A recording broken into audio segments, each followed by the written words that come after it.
wants to get to you with some topics, so I'll leave you with Oriental is 3.8 billion years old.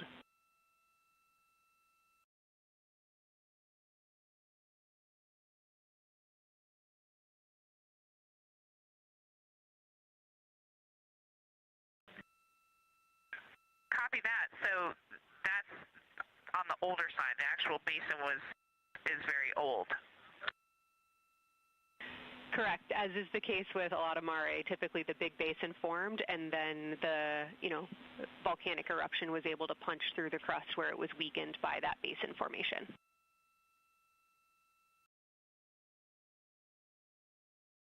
Perfect. Tracking. Thank you.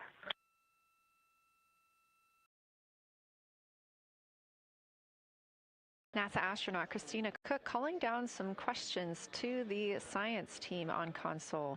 The voice you're hearing with those answers is Dr. Kelsey Young. She is joined by Trevor Graff on console today. Christina asking about the age of Oriental, and specifically the mare regions. Those are those dark regions that you see. They are paved or filled by volcanic deposits.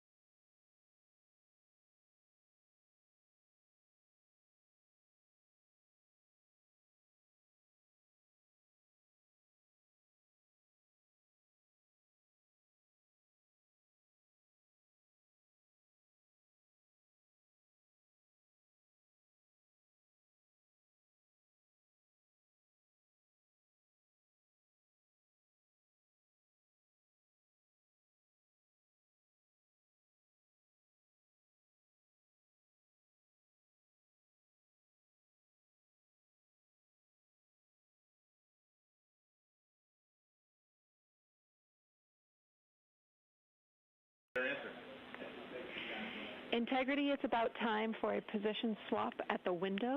So we will ask Reed and Jeremy to swap positions, and I'll remind you again about your SD cards. And Victor or Christina, I have one window task for the cabin team when you're ready.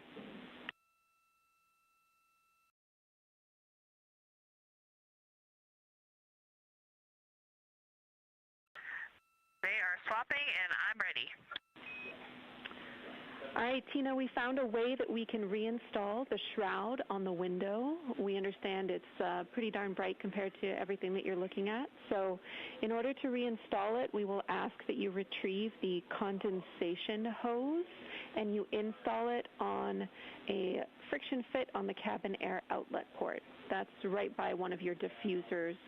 You're going to point that little condensation hose such that the air is flowing over the window pane.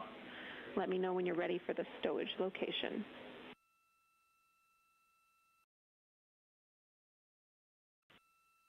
Ready.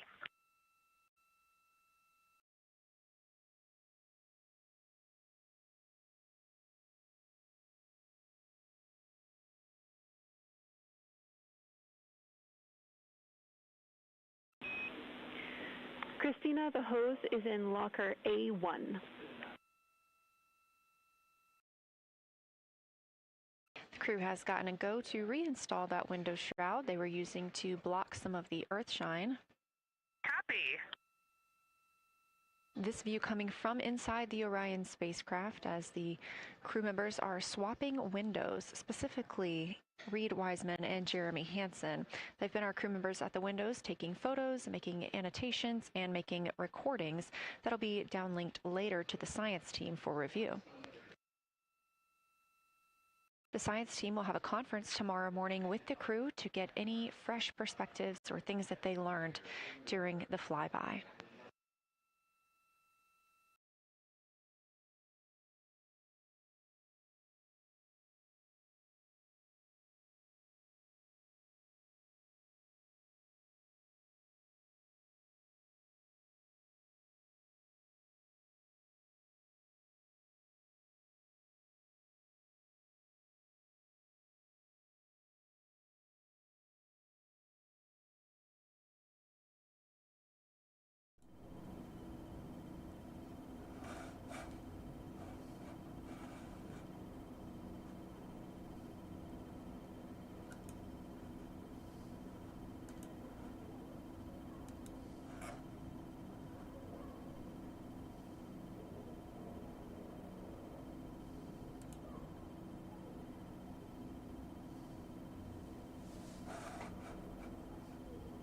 5 observation blocks for the crew scheduled for today.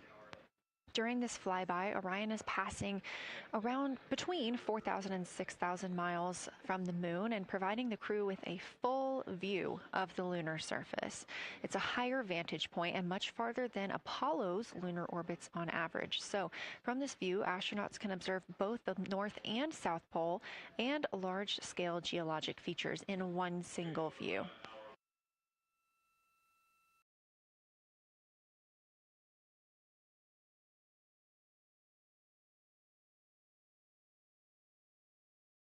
Now just under an hour until Orion passes behind the moon and we lose communication with the crew. They will be out of reach with any of our deep space network antennas. That loss of signal will last about 40 minutes, and we expect to regain communications with them once they fly behind the other side of the moon. While they are behind the moon, they will also reach their max Earth altitude as well as their closest approach to the lunar surface.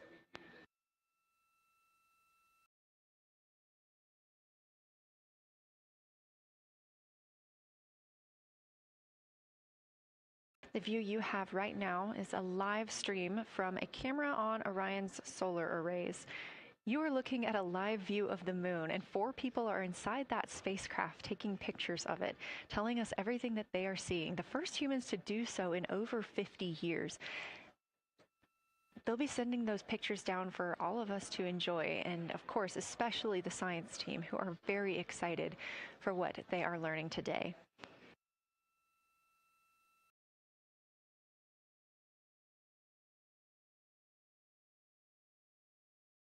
Appears the Artemis 2 spacecraft, Orion, is now under 5,000 miles away from the moon. Again, we expect their closest distance to the moon be about 4,066 miles.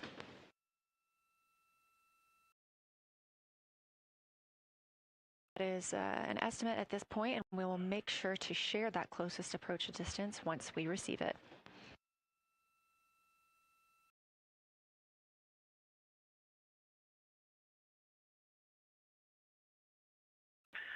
Houston integrity question, did you just want us to cool the window with the condensation hose, or did you want us to put the shroud back on and cool the window at the same time?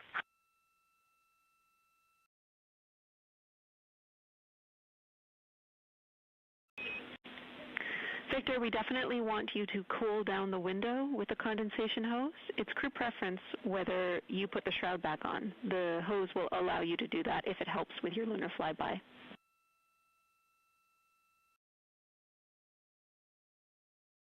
Okay, copy. We're going to do both at the same time. Thank you.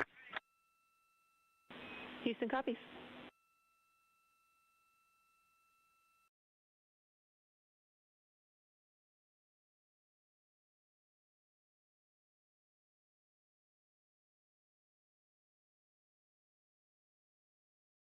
And the cabin is darkened again, and that makes a big difference for the imagery. And for science, we are now seeing a half moon.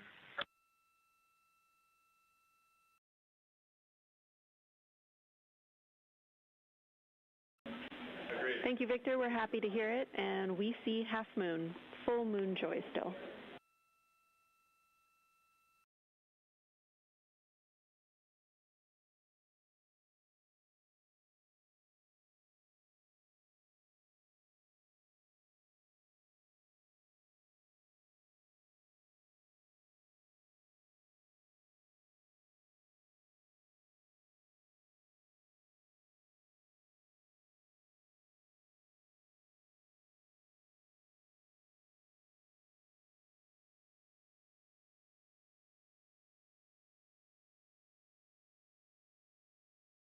Ryan, that they are seeing half the moon, which is about what it looks like here from this view from the spacecraft.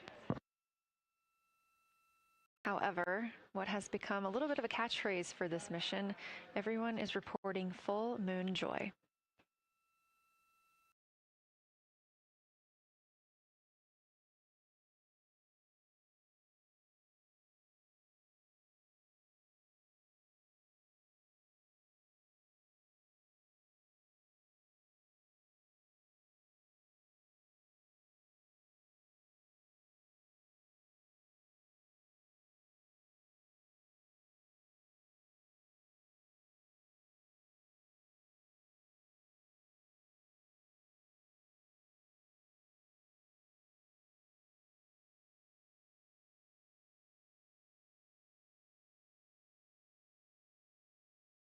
we are keeping up with which targets the crew is tracking through their lunar targeting package. They are just wrapping up their second. Science integrity, another observation the window team commented on and Christine and I discussed a bit is in Hertzsprung. The solid and intact crater is very smooth. If it were a dirt road, it's very hard packed, and then you go outside of it, and that outer crater, that's the one that is older. It is a little rougher and more jagged, and starts to get into more loose-looking terrain, and the smooth interior also causes the craters that are inside of the larger crater, the smaller craters, to have really sharp edges, sharp, distinct edges. And just a general comment on that area, Hertzsprung, that whole area, the average albedo there is darker. That is, I would say, 3. And the average albedo around Oriental and between Oriental and Ohm, excluding the wedge, the darker wedge, is more on the 6-7. And that they also seem to be different texturally. Christina described it earlier around Hertzsprung, and then from Hertzsprung toward Oriental, there appears to be a frozen, a rippling pond, but frozen, or like choppy waves when it's windy out, choppy water, and then it freezes instantly. That's the texture. If you walk down there barefoot, it looks like it would be hard on your feet, like lava. After it's cooled, it would be pokey. Except for right there in the center of Hertzsprung, it looks paved, like a paved road, nice and smooth.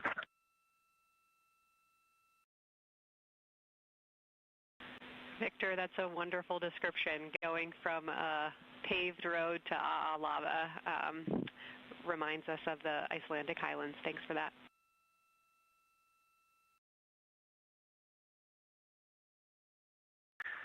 And science, another in the interior of the very intact, the interior of the intact crater at Hertzsprung is albedo variation. I think I heard one of the window crew maybe say color variation, but definitely albedo variation. There's lighter patches and slightly darker patches. It's not swirling, it's just patchy. It just has spots that are lighter, and I would say a predominantly darker average area. Great descriptions, Victor. Thanks. Not swirly, just patchy is really helpful for us.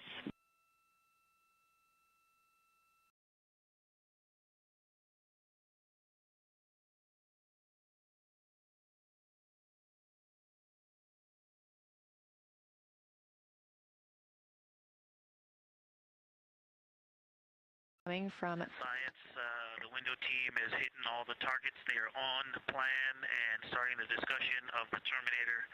And boy, I am loving the Terminator. I think I know it's not purely a moon feature, but what it does to the features of the moon, to the terrain, I've probably spent the most time describing into my recordings and thinking about and looking at the Terminator. There's just so much magic in the Terminator. The islands of light, the valleys that would look like black holes. You'd fall straight to the center of the moon if you stepped in some of those. It's just so visually captivating that the Terminator is the most striking thing that I've seen so far. We've been loving your evocative descriptions, Victor. You really are bringing us along with you, and we're following along with visualizations that pale in comparison to your descriptions. Thanks.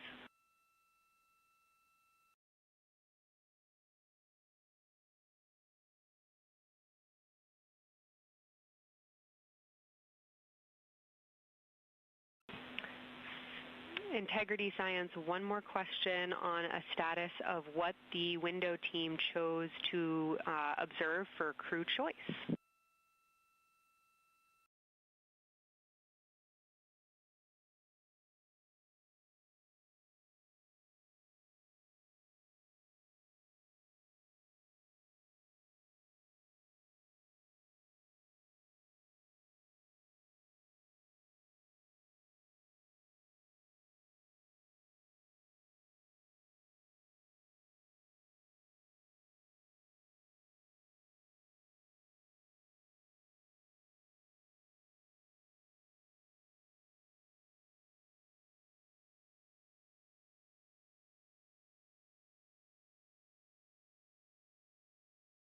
Window 2 talked about Vavilov, look for suspended dust, and the Terminator. And window 3 about the experience and about the three-dimensionality of the moon this close. Wonderful. And another observation about Oriental, I would say, is the features going off to the southwest, the two large, almost look like scratches in the surface. I don't know if they're rays or canyons or collapsed lava tubes, but two distinct features that are almost parallel going off southwest from Oriental Basin.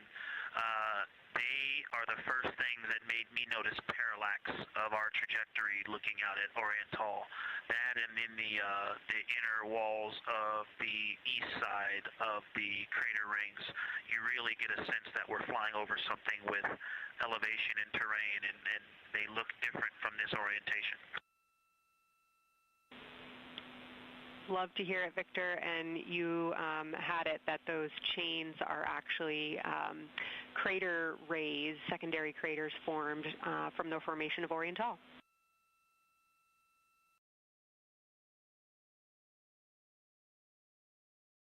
Yeah, speaking of crater rays, the crater rays that are going off to the northwest,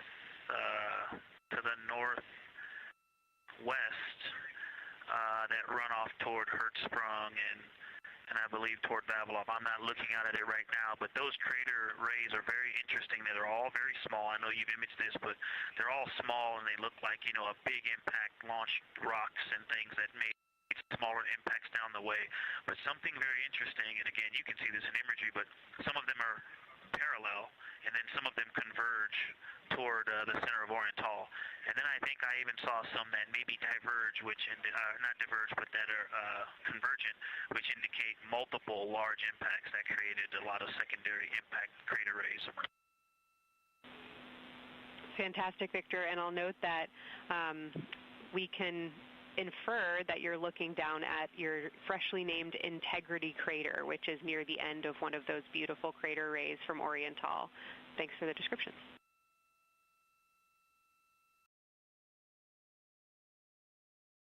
Yeah, you're welcome. And Integrity is easily identifiable with the naked eye from this point.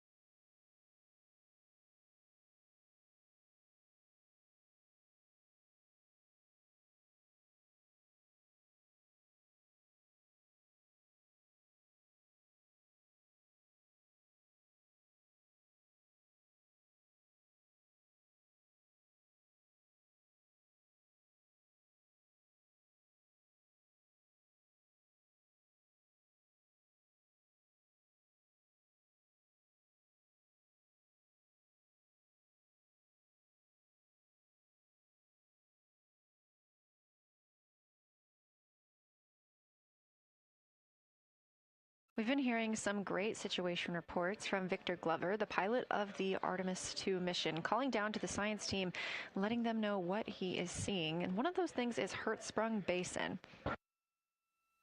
If you look just to the right of the Terminator, that is the difference between light and darkness on the moon. You can see what he's describing when he says Hertzsprung Basin and how it looks a little bit paved in the middle there. It's almost in the very center of the moon in this view, coming from the Orion spacecraft and a camera mounted on its solar array.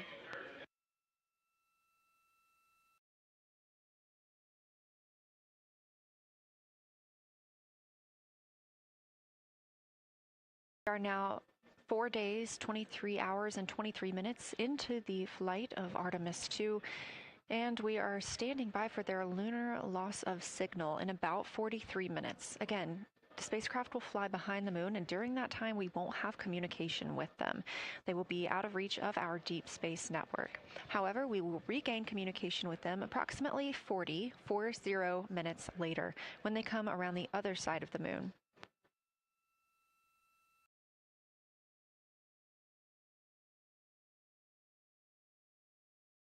The crew aboard the spacecraft are currently discussing the Terminator, that difference between day and night.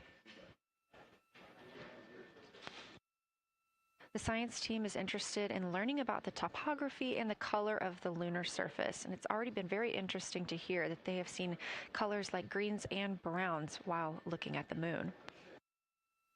Some of the questions that they are hoping the crew will discuss are how do the quantities and sizes of craters and mountains vary along the terminator, and they are looking for the crew to describe the topography of features along or near the terminator. They're also looking for more information on any color or tone variations, and they're hoping that the crew will take images to illustrate their findings. Glover reported earlier that the crew has missed none of their targets when they are photographing at the window. Aren't hearing the conversations that the crew is having right now, but these are being recorded to their personal computer devices, PCDs, and those will be sent down to the science team. The science team will have a conference with the crew tomorrow morning to discuss their findings and experience when looking at the moon today.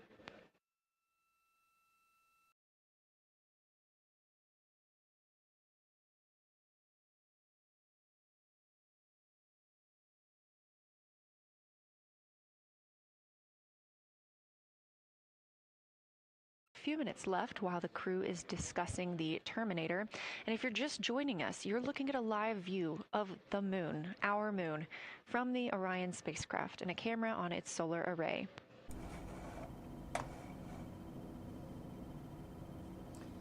Bien, señores, seguimos aquí. Bien, estamos aquí de nuevo, señores. Con esta importantísima transmisión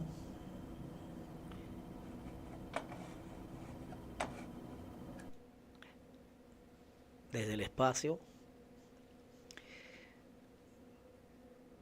con esta misión ARTEMIS11 directamente desde el espacio, desde la luna. Estamos aquí en GL Estudio TV, la imagen que te atrapa.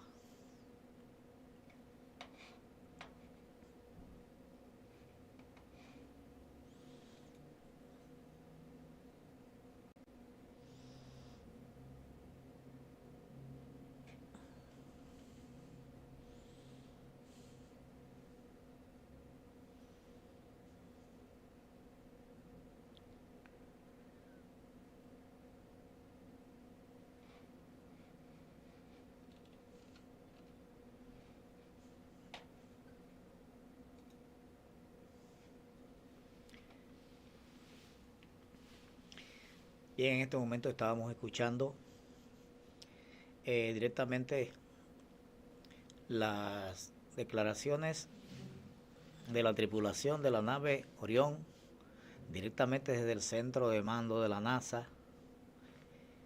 Recuerden que ya nuestros astronautas están en este momento, están en la órbita de la Luna, la órbita lunar.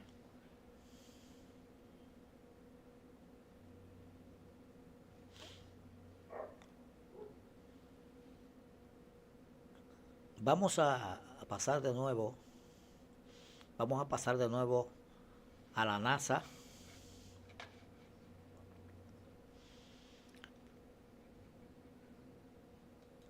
para seguir en este importante viaje, en esta misión ARTEMIS11,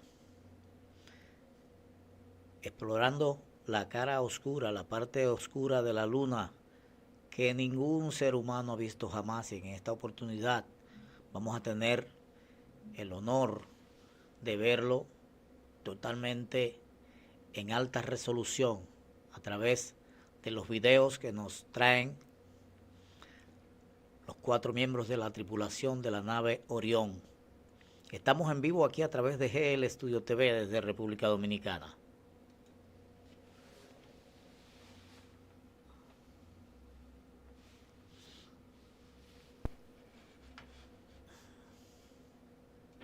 Zero hours, 25 minutes, 34 seconds, and the altitude will be 4,067 statute miles. Maximum Earth altitude will be at MET 5 days, 0 hours, 27 minutes, 39 seconds, with an altitude of 252,756 statute miles. Maximum Earth altitude will be at MET 5 days, 0 hours, 27 minutes, 39. The crew really wants to ask for that in kilometers and in parsecs, but thank you for those. That is great. Thanks for that update. I'll send Fido to work, and I appreciate the metric. Other than that, I have no new vehicle statuses to pass to you. Enjoy your handover time, and we're looking forward to picking back up with you shortly.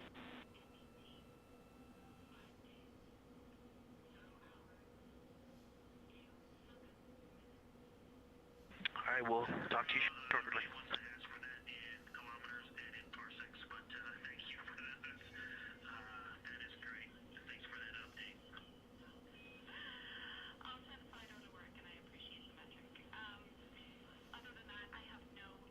Those words called from Capcom Jenny Gibbons, CSA astronaut and Artemis II backup crew member, to the crew working aboard the Orion spacecraft.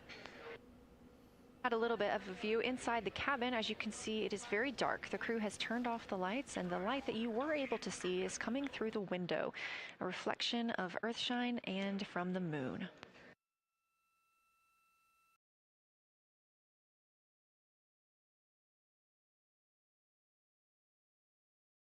Is moving into their next observation block, meaning they are taking time to switch cabin and window teams.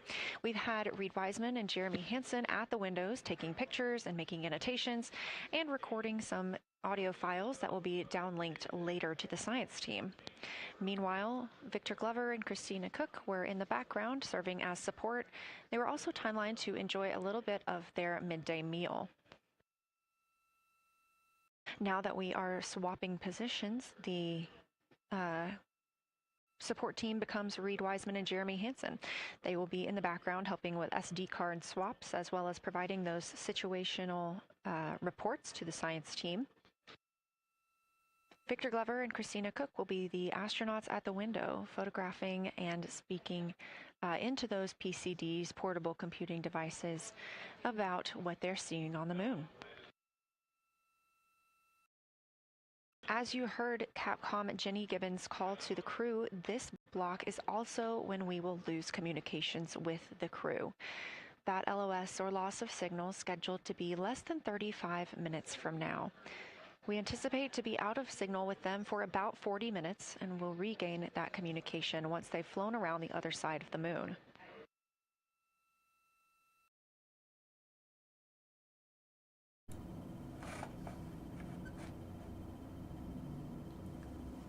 Recuerden que estamos en vivo. Recuerden que estamos en vivo, señoras y señores, desde República Dominicana, a través de GL Studio TV, la imagen que te atrapa, en esta importantísima transmisión para la humanidad de la misión ARTEMIS11. La nave espacial Orión en este momento está siendo tripulada por 4 personas que están en este momento frente a la Luna. La humanidad está ahora mismo todo atento, todo el mundo está atento a esta importante misión, esperando con los brazos abiertos a estos 4 valientes que están en este momento frente a la Luna. Esperamos que todo ande bien por allá, por la cabina de la nave. Ahí acabamos de ver ahorita cómo están nuestros valientes astronautas tratando de controlar la situación. Recuerden que ellos van a hacer su amerizaje o no aterrizaje, porque van a hacerlo a través del agua en el océano Pacífico. Así que vamos a esperar ese momento en que nuestros astronautas regresen sanos y salvos a la Tierra, y que esta misión, como hasta ahora lo ha querido Dios, sea todo un éxito.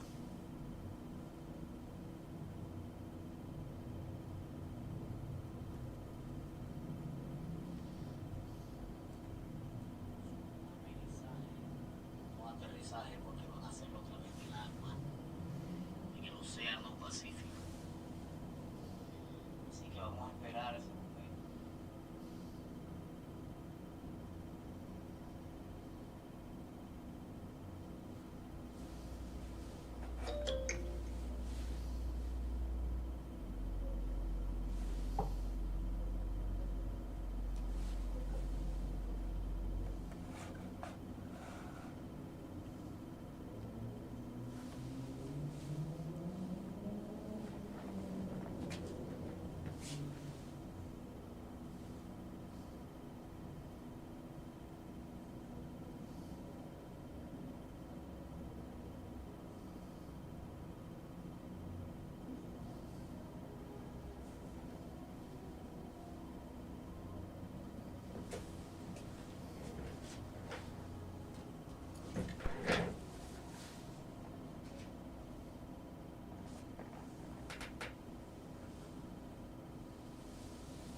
Flyby is over today. We remain live 24/7 on NASA's YouTube. Integrity, you got a moment?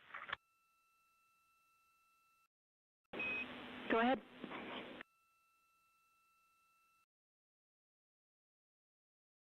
I don't know if Catherine and Devin are still there, but if they are, just wanted to just let them know how much fun we're having out here. It's extraordinary to be on the far side of the moon right now, just seeing hanging out there and looking back at the Earth. And Ashley and Kaylin, I know you're back in Canada, but if you happen to be watching too, just wanted to say hi to all you guys. Love you guys, and we'll be heading back your way shortly. Thanks, Jeremy. I hear they are watching, and your family is still here. So thanks for passing that along.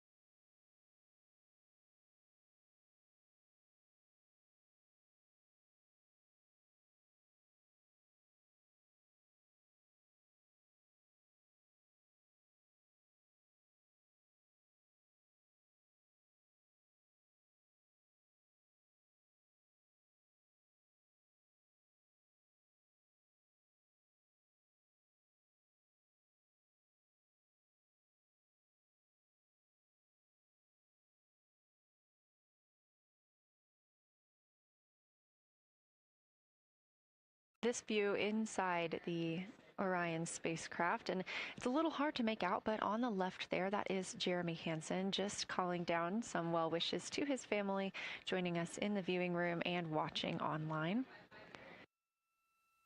Currently in the window are Victor Glover and Christina Cook. They are taking pictures outside of the window as they are now in their flyby observation block. At this time, Reed Wiseman and Jeremy Hansen are serving as support crew members, and they are also going to have an opportunity to enjoy their midday meal at this time.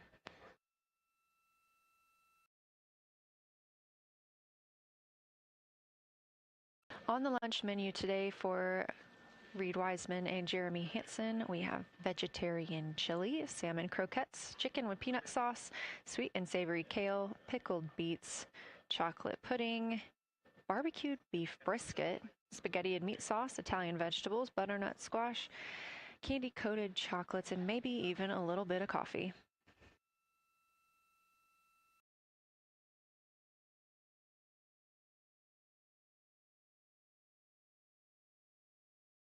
And if you look closely, you can see it looks like they are getting into some of their food for the midday meal.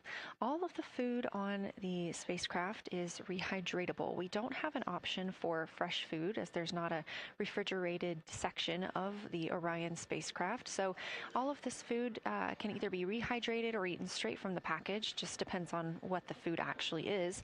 And for food that needs to be rehydrated, there is information on each package of how much water needs to fill that bag and what temperature it needs to be.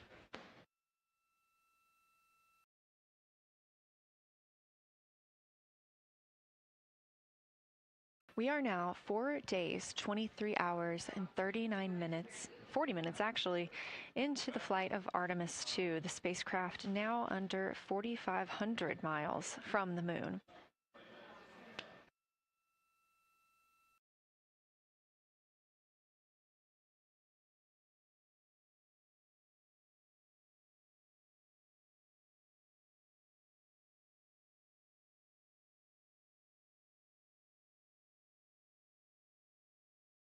We are now also under 30 minutes away from loss of signal with the astronauts. We will regain that communication about 40 minutes later.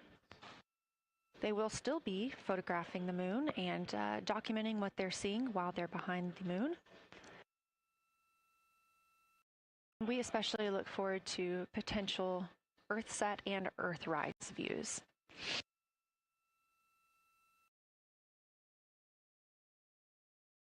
As you can see on the left side of your screen, we are streaming this solar array camera view throughout the flyby. And the science team also plans to capture an occasional still photo with the solar array intermittently, perhaps one every 8 to 10 minutes. Still photos represent the highest resolution imagery from those GoPro cameras. So starting 5 minutes before Earthset and loss of signal, the science team will capture a series of photos, one every 30 seconds, to include Earthset all the way through 5 minutes after Earthrise and acquisition of signal. In order to capture these frequent photos, the solar array camera that we were streaming will need to switch to time-lapse photo mode. So during this time, the streaming video quality won't be as sharp as you have it right now, but we want to ensure that the science team captures the data that they need during these time frames. And we really look forward to seeing those higher resolution images once they're available. But with the view you are seeing right now, we are sharing bandwidth on the Orion spacecraft with every system that is keeping the spacecraft powered and the crew alive, especially the environmental control and life support system. As this is the first flight with crew, this is also the first flight of a life support system, keeping the crew healthy and safe on the way to the moon and the way home.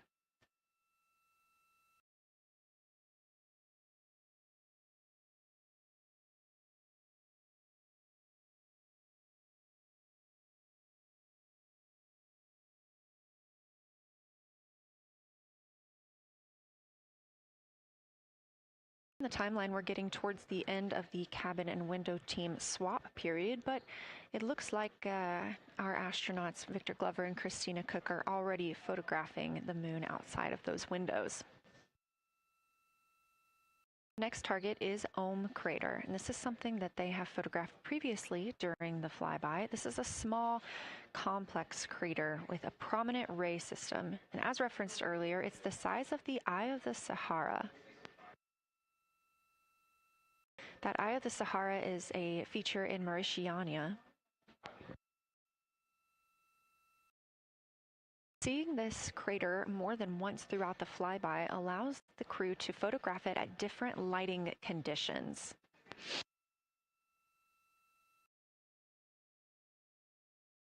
Those different lighting conditions help expose different portions of the target and can help the science team learn a little bit more about how it formed and what it is today.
And this view inside the spacecraft as the crew continues photographing the moon outside their windows.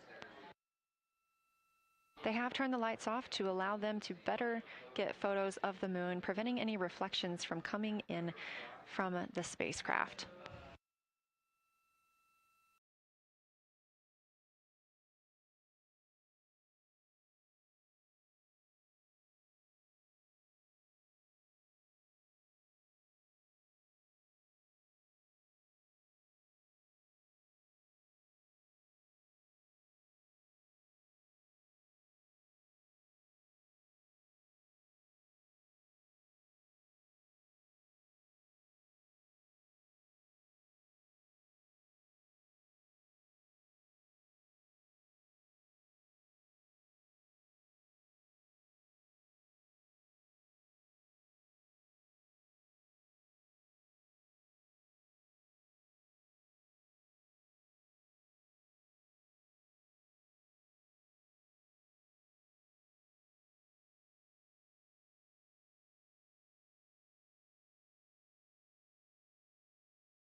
Bien, señores espectadores, como ustedes han acabado de ver en las imágenes de la NASA, en este momento en la cápsula espacial Orión hay un pequeño apagón.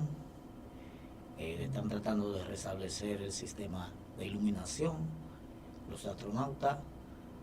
Recuerden que ya ellos tienen todas esas cosas fríamente calculadas. Ellos saben qué hacer en esos momentos de dificultad, y están todos solo con la iluminación de sus teléfonos celulares, de sus iPads, y se ha registrado ese pequeño apagón en la nave Orión. Vamos a esperar que prontamente esos muchachos puedan restablecer la luz, la energía, para que podamos disfrutar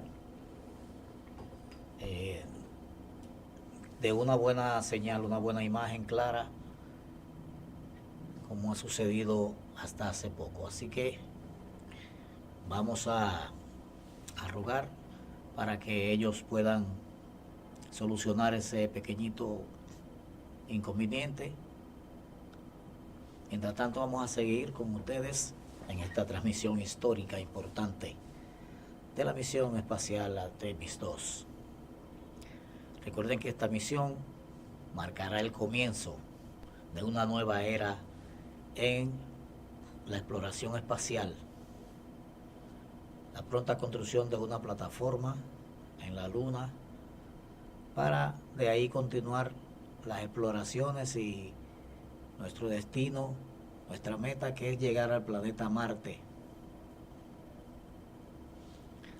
Recuerden que estamos todos con el corazón puesto en esta misión para que nuestro Creador tenga a bien proteger a esos 4 titanes, a esos 4 valientes que están ahora mismo por el bien de toda la humanidad realizando esta importante misión ARTEMIS11. Vamos a seguir con todos ustedes aquí a través de GL Studio TV, la imagen que te atrapa. Se pueden conectar. Recuerden que nuestro chat está habilitado. Ustedes pueden hacer cualquier pregunta por aquí a través del chat, y nosotros de inmediato les vamos a contestar, le vamos a responder.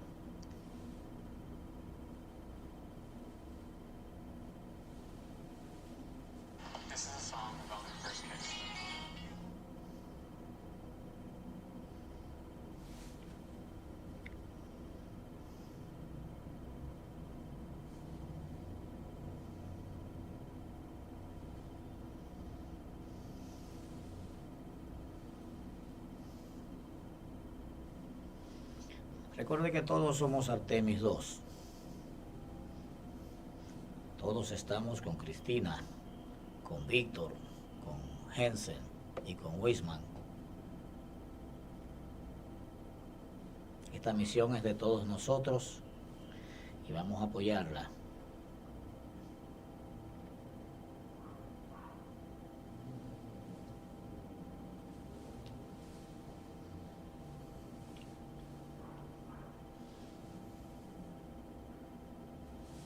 Vamos a ver, ya se están poco a poco restableciendo. Vamos a ver cómo, si continúa el apagón, y ya están resolviendo poco a poco, y hay algunas partes de la cabina que se ven más iluminadas. Vamos a ver, vamos a pasar a la nave Apolo, a la nave Orión, perdón.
Checking in on the lunar targeting package, the crew is now in their discussion of the limb, seeing the limb of the moon, that illuminated part. Currently at the windows taking photos and making annotations are Victor Glover and Christina Cook. And we are expecting loss of signal in about 13 minutes. We will regain that signal with the crew about 40 minutes later.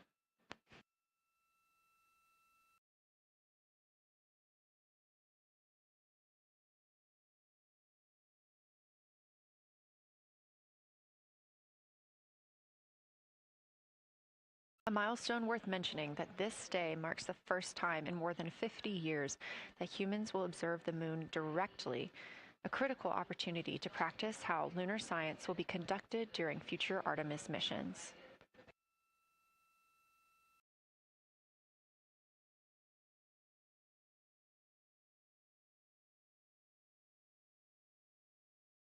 Continued to reference the lunar targeting package throughout this broadcast, which is the primary tool guiding the crew observations, and that consists of two key components. The first of those is the Lunar Geography Review, which helped the astronauts study major lunar features in advance. That also helped them learn to orient themselves during the flyby. The Lunar Targeting Plan provides a detailed timeline of observation targets, background science context, and specific instructions for the picture the crew should take, and verbal descriptions of what will be helpful to the science team reviewing those pictures later. That's what we've been tracking real time and what the crew is using right now to keep up with their next milestones.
Bien, señores, hemos visto cómo están los astronautas en este momento resolviendo un pequeño problema eléctrico en la cabina principal de la nave, la cabina de la tripulación. Esperamos que esto sea resuelto lo antes posible. Ahí vemos a cómo Cristina Koch está fajada ahí con ese cableado, con todo ese sistema, tratando de restablecer la electricidad, la luz, los sistemas de alumbrado de la cabina principal de la nave. Vamos a pasar que ya tenemos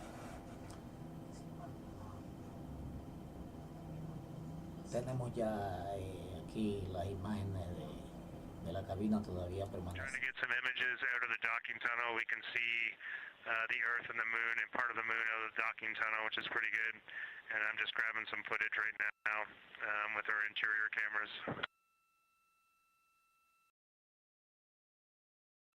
Copy, Jeremy. We'd like to know what camera Reed is using and also the status of window 1. Looks like there might be a shroud removed.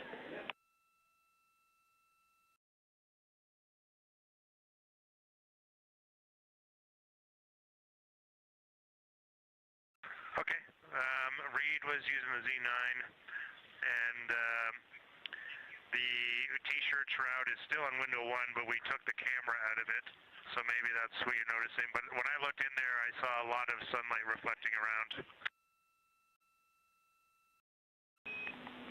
Copy. That makes a lot of sense to us, Jeremy.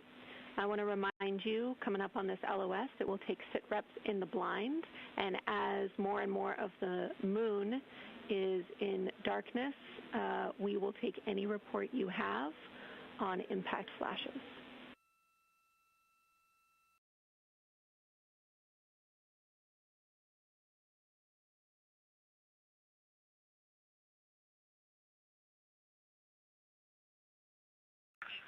All right, Jenny, you'll have to say again your last. There's a lot of conversation here, and I was on the other side of the cabin, so I missed all of it. Look out for impact flashes.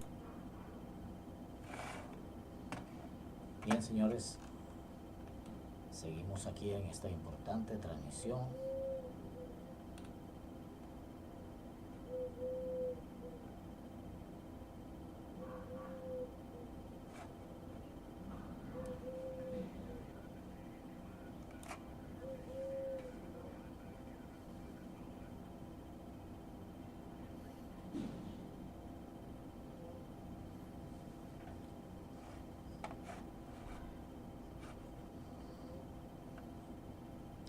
Mientras tanto, vamos a esperar que las personas sigan conectándose a esta transmisión, que la compartan para que el mundo se entere de lo que está sucediendo en este momento en esa importante misión, una misión vital para el desarrollo de la ciencia y la tecnología espacial y por el bien de la humanidad, porque este viaje va a cambiar mucho.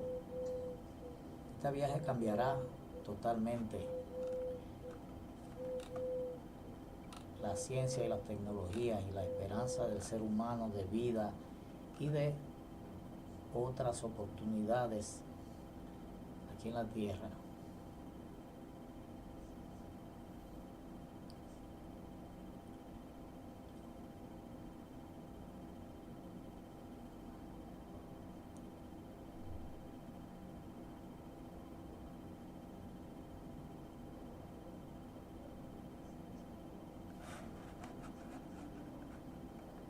For about 40 minutes until they come around the other side of the moon and we can re-establish contact.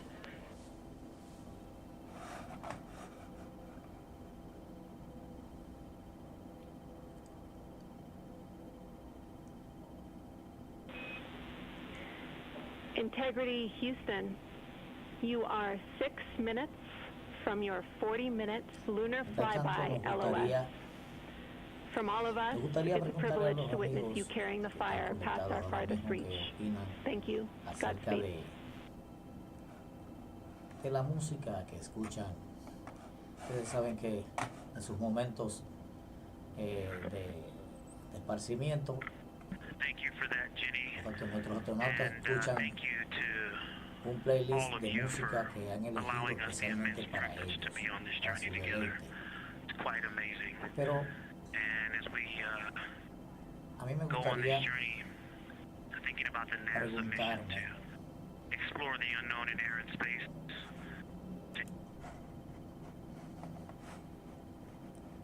¿qué música deberían escuchar a su regreso? Cuando ya vengan de regreso a casa, los astronautas,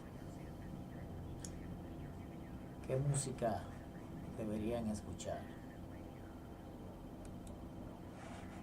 De manera que vamos a esperar que las personas se conecten y nos den su parecer acerca de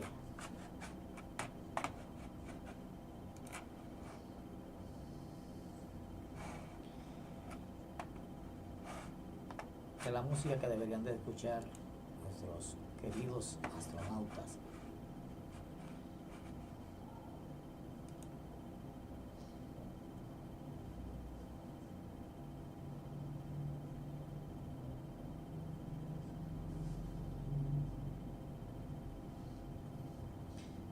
Tengo informaciones de que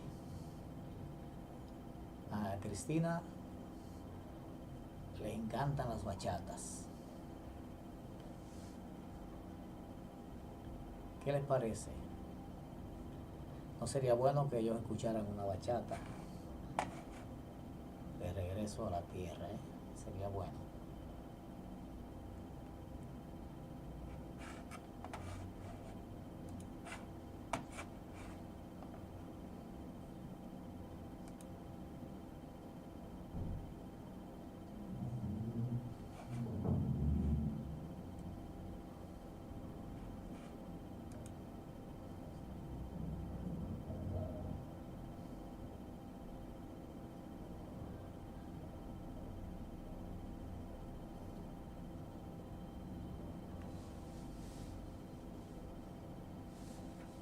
Haga su pregunta y denos su opinión.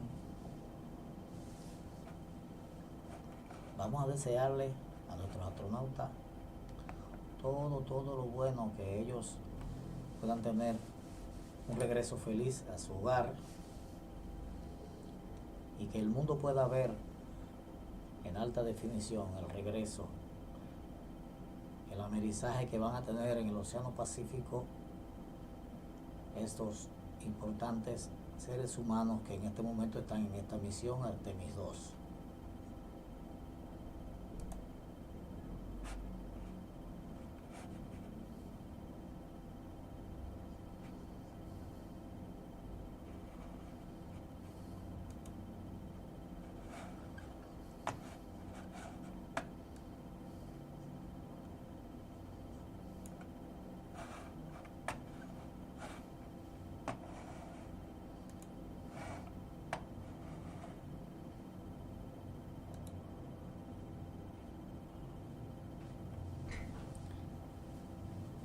¿Qué tipo de música usted entiende que deberían de venir escuchando en la nave Orión? Nuestros 4 astronautas que vendrán de regreso a la Tierra después de haber agotado exitosamente la misión Artemis 2. Díganos. Just about a minute and a half now until we lose communication with the astronauts aboard Orion on the Artemis 2 mission. Now, 5 days and 6 minutes since their launch on April 1st. Again, we'll be out of communication for about 40 minutes. And this really beautiful view of a crescent moon and a crescent Earth. How great thou art.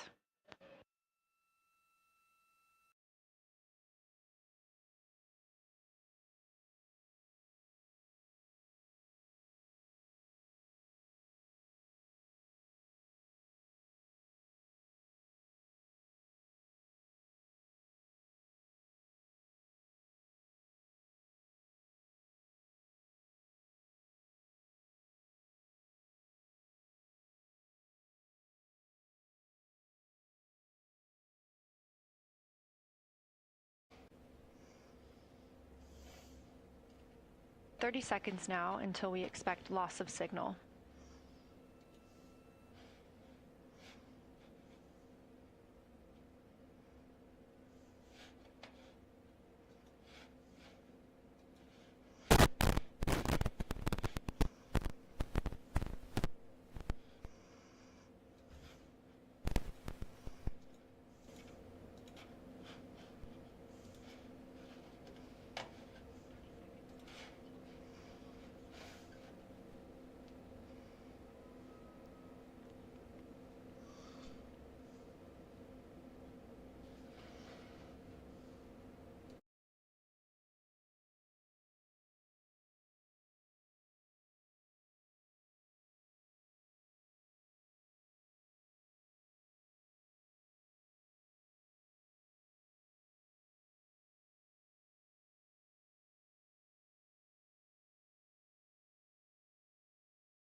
And we have confirmation of loss of signal of the Orion spacecraft as it flies behind the moon. We expect to regain communications with them in another approximately 40 minutes.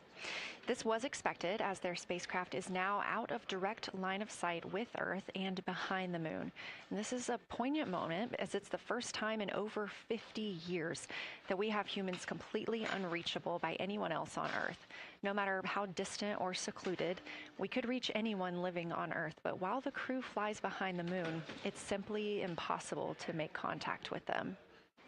This is a live view inside the Science Evaluation Room here at Johnson Space Center and just down the hall from Mission Control. This team has been monitoring the flyby all day as the team has continued capturing targets on the lunar surface.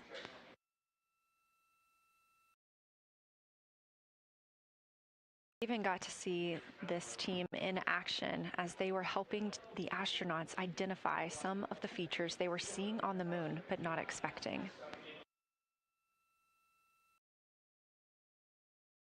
There will be a couple of milestones during this loss of signal.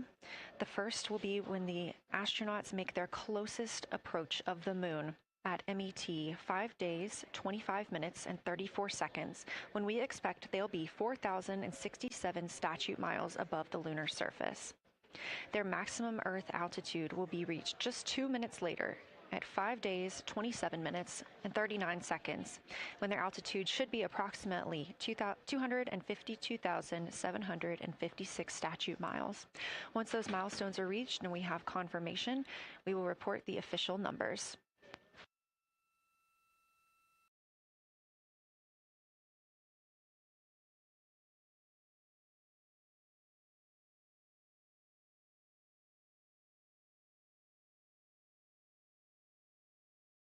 Throughout the Artemis II mission, astronaut voice, images, video, and vital mission data must traverse thousands of miles carried on signals from NASA's powerful communications systems, the Near Space Network and the Deep Space Network. Let's learn a little bit more.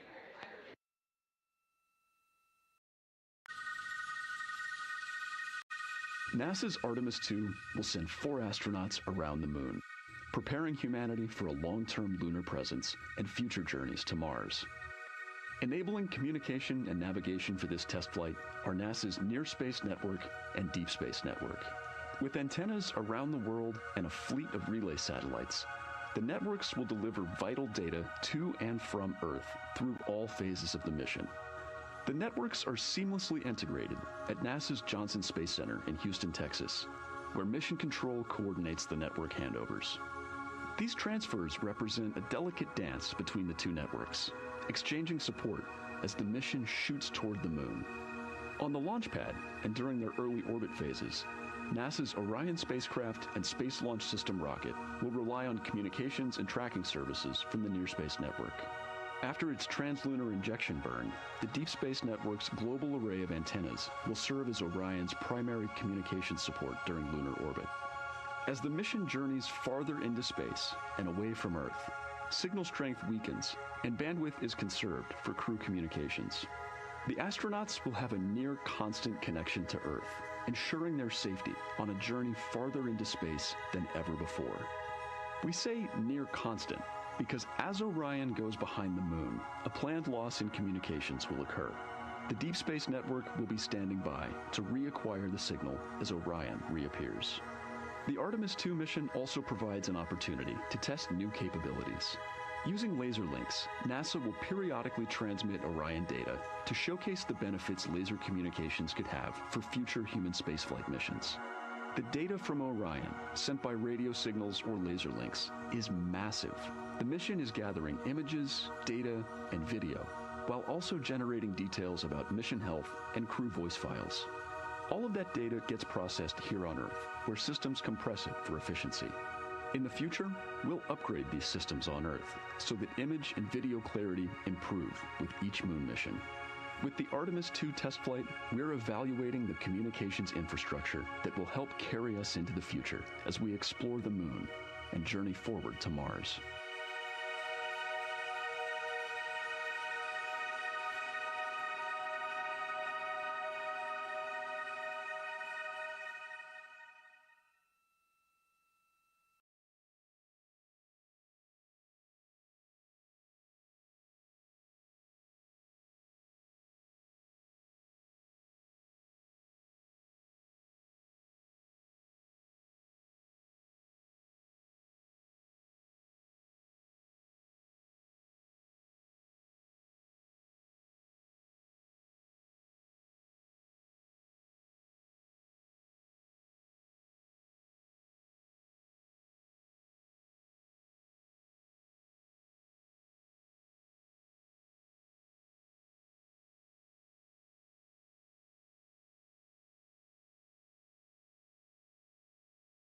We are now about 33 minutes until we expect to regain communications with the astronauts aboard Orion. And in the meantime, I've got Dr. Kelsey Young, Artemis Science Flight Operations Lead, here with us. Thanks for joining me, Kelsey. Thanks for having me. This is such an exciting day. Oh, no kidding. It has been so cool to hear you communicating directly with the crew.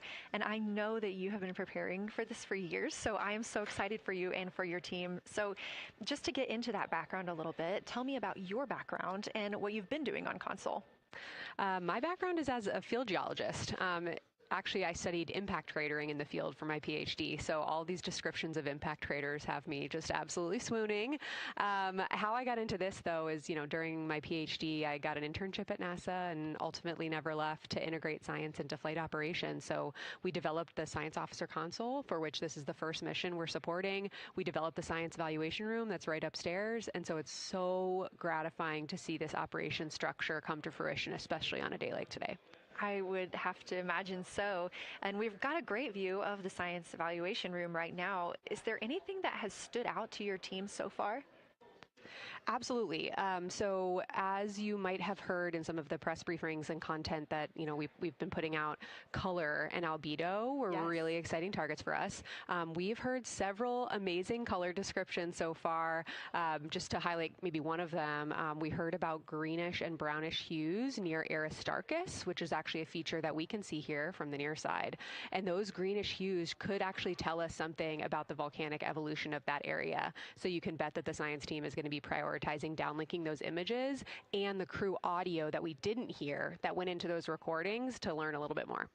Wow, that is fascinating. I was hearing those colors and very interested just from a personal standpoint, because looking at the moon from, 250,000 miles away, we don't see green or brown. So just hearing that, them being so close and getting to see that, fascinating, and I know very exciting for you. So what are you expecting to see in the upcoming portion of the flyby? The upcoming portion is actually going to be really exciting. So right now, as we speak, while folks in the room are kind of taking their, their stretch breaks and everything, the crew are still hard at work. They still have targets to image and describe during this LOS. But when we come out, the first thing, of course, we're going to hear about is Earthrise. We're really looking forward to hearing about the crew's experience with something that we can connect with and that, Apollo 8 brought us such amazing images from. But then we start to get into describing the Terminator, as well as looking for things like lofted dust, which tell us about the modern lunar environment.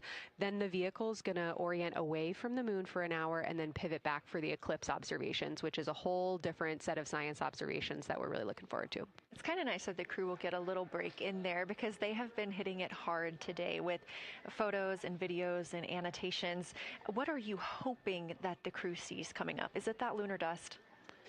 Oh my goodness, that's a hard question to answer. I mean, we've already gotten such great descriptions. I mean, the Terminator seems to just be like one of their favorite things to look at and describe. So I feel like, that was something we were looking forward to. I feel like we've really gotten some great descriptions. So absolutely, I'm looking to the human moment of Earthrise. Lofted dust is an exciting one, and lofted dust will be a target for them in the right around the time of Earthrise, but again in the eclipse period. So I'm really looking forward to seeing. I mean, they've already highlighted just in the course of their flyby so far how the moon has changed, and this is going to be even more dramatic change to go from their end of this kind of lunar illuminated piece of the flyby into the eclipse time frame. And I can tell you they're going to be experiencing a very different moon during that time, and I can't wait to hear what their observations are. Yeah, that's absolutely fascinating, and what an privilege that we get to do that on this mission, because that's not always the case. If we had launched on a different day other than April 1st or 2nd, we wouldn't have gotten to see that eclipse. Is that right? That's correct. April 1st and 2nd. I will say, I was asked a lot in the weeks leading up to the launch, well, what's your favorite day? And my answer truly was, there is no bad day to launch to the moon. We were going to get great science out of it no matter what, but it's a really neat opportunity to, bring the sun into the picture, bring different planetary bodies into the picture while still literally keeping the moon in center stage. Fascinating. So what differences are we looking for at each site? We're hearing a lot of different terms. We're looking at craters. We're looking at mare. What are the differences that you're hoping to see? We do have, as you highlight, kind of different prompts for each target. That's what they're looking at in their lunar targeting plan, which I know you've been showing. And we have even different prompts for the person with the, the really long lens on the camera versus the people with the unaided eye. And you've heard the crew talk about, oh my goodness, when I go from one to the other, I can really detect different nuances. And that's something that we experienced in simulations, but hearing them actually, see it for real has been really gratifying.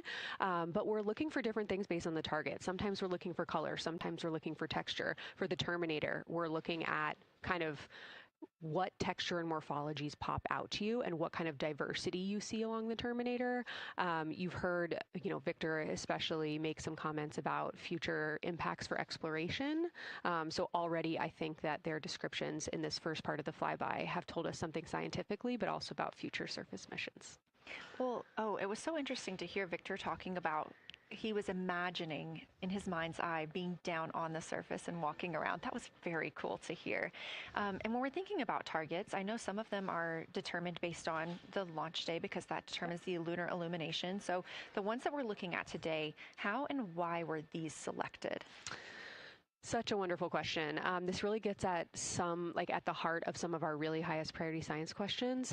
Illumination conditions is a big one, right? So, of course, we need the targets that we're interested on the lunar feature to be illuminated by the sun in order to view them. But the timing in which they see them during the flyby enables us to ask different questions. So you heard in the pre-flyby crew conference talking about, well, the same pair, Reed and Jeremy, will get to actually look at Glushko crater twice. And that, looking at it from different illumination angles, allows us to understand that feature better and connect color and albedo with topography and morphology. Then you have other craters where you want to look at it with the sun shining on it obliquely versus straight on, and that tells you something different about the scientific objective that drove the target being on the targeting plan in the first place. We've talked a little bit with the viewers today about what the crew is able to capture in this short time frame of those craters in different lighting conditions.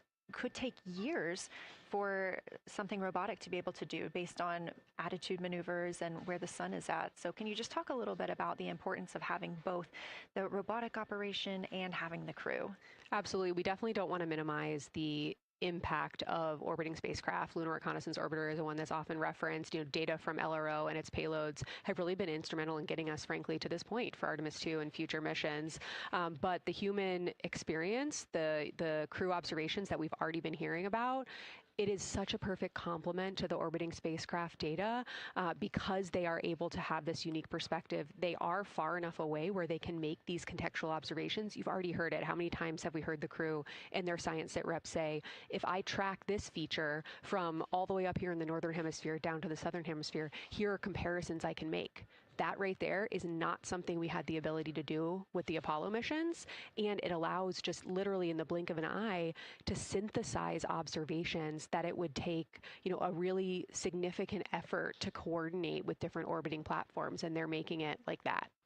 Wow. It has been very, very exciting to hear all of their calls so far.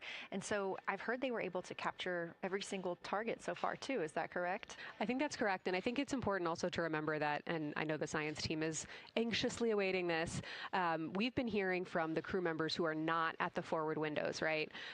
Those crew who are, really in the thick of the observations, they are recording minutes-long observations per target on their crew tablets. We will be getting those down starting here in a couple hours, and that's going to contain really meaty science information that we haven't heard live yet, and that's going to form the basis of my conversation with them tomorrow morning, where we're going to have a really deep dive into the science and absolutely nerd out about what they were able to do today.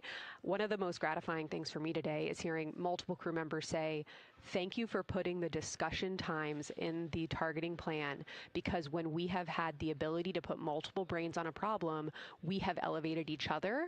And I'm looking forward to them, sleeping on it overnight and then us actually being able to really, truly have an elevated science discourse tomorrow. Well, we're looking forward to it too, and I cannot wait to hear everything that you guys get to learn overnight from some of those audio recordings and just everything that they'll be able to share tomorrow. So, Kelsey, I know you are very busy. You've done a great job today, and thank you so much for joining us for this interview. Thanks for having me. It's such an exciting day. We are now expecting acquisition of signal in about 24 minutes. As a reminder, the Orion spacecraft has flown around the other side of the moon, where they are out of contact with our deep space network.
And we just heard confirmation here in Mission Control Houston that we have reached the closest point of our destination to the moon at MET 5 days, 25 minutes, and 34 seconds, and we anticipate the spacecraft's altitude is approximately 4,067 statute miles above the moon.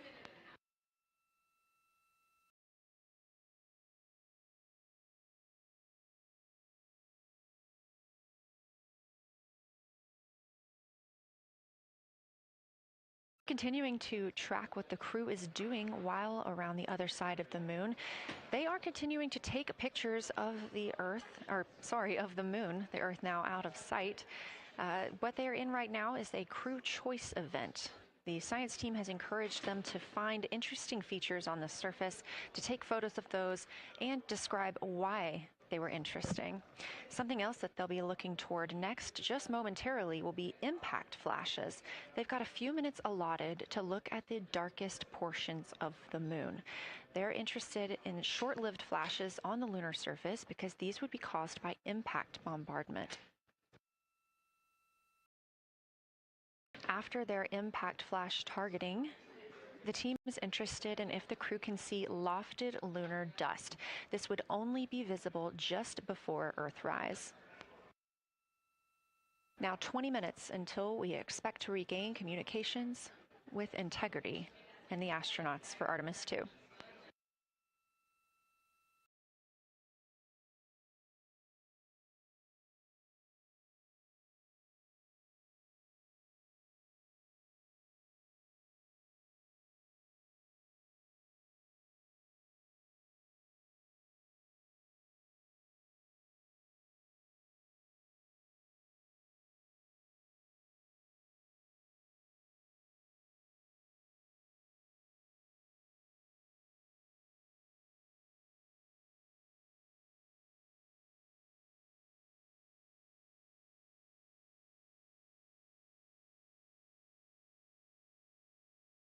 We're live in Mission Control Houston at NASA's Johnson Space Center, but there's a team over 750 miles away also monitoring today's operations. And of course, just like us, they are in LOS, or loss of signal, with the spacecraft.